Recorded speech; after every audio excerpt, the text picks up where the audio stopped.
The US is continuously losing ground in Latin America. The loss has intensified even further after Biden took charge of the White House.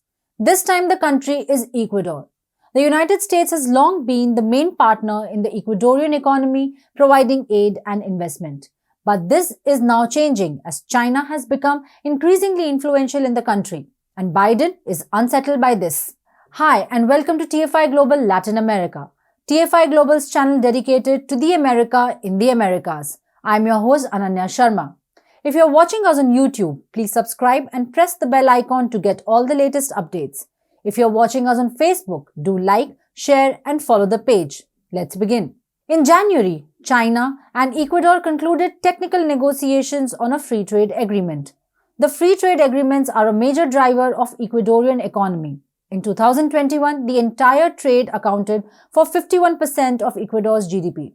99% of Ecuador's present exports to China, which are primarily agriculture and agro-industrial goods including shrimp, bananas and coffee, will be given privileged access once this trade agreement enters into force. Additionally, it will make it possible for Ecuador to export non-traditional goods including pineapple, mango, processed foods, fresh and canned fruit, as well as wide range of other agricultural and agro-industrial goods.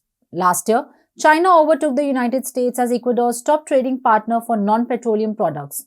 An immediate benefit of the free trade agreement will be an increase of $1 billion in exports to China.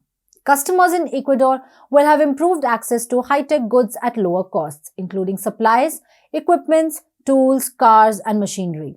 In addition, Guillermo Lasso, the president of Ecuador, announced that his nation has secured an agreement with China. Ecuador would restructure $4.4 billion in outstanding debt, saving the nation $1 billion between 2022 and 2025. Since 2010, China has loaned $18 billion to Ecuador. This money has been used to finance infrastructure projects, including roads, ports, and airports in the Latin American country. The Chinese have also invested in the oil and gas industry, and this has resulted in the loss of contracts for the US.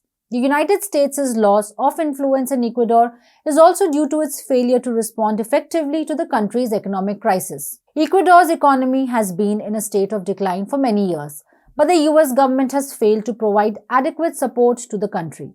From a growth of 8% in 2011, it fell to minus 1.2% in 2016. And subsequently to minus 8% in 2020 because of COVID-19. This has allowed China to step in and provide the necessary aid, further cementing its position as a major partner in the Ecuadorian economy. Overall, the United States is losing ground in Ecuador to China, and this is a consequence of neglecting Ecuador by subsequent governments of US. Biden even invited Ecuadorian president to Washington in last December. He promised to strengthen the relationships between both countries. Ecuador wants to sign a free trade deal with US. However, Biden hasn't acted despite the request. Basically, Biden's promises are as hollow as they can be. China has cornered the US in a region which Washington considers as its backyard. It remains to be seen how successfully US can woo back its ally.